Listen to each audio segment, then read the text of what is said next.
This is Jill Koch, who used to be a university lecturer in English and also a teacher trainer of English language teachers.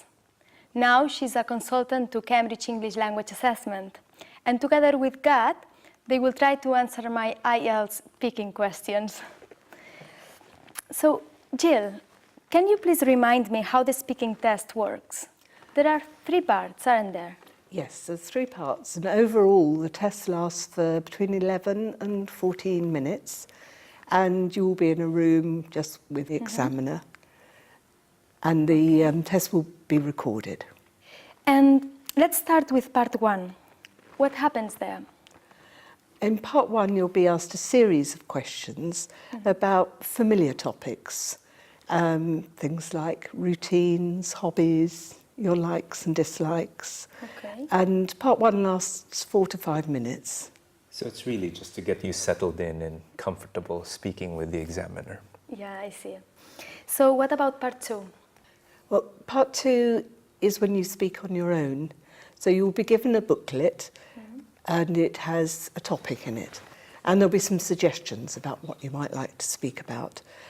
And you are given 1 minute to prepare. Yeah. And you can write some notes if you want in that 1 okay. minute. Yeah. And at the end of the 2 minutes, the examiner may ask you a follow-up question.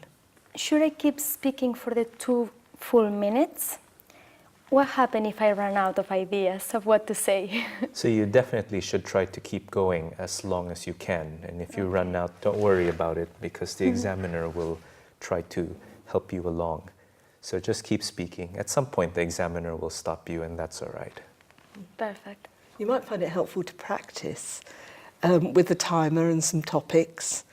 Practice speaking for 2 minutes, so you get an idea of the length of time.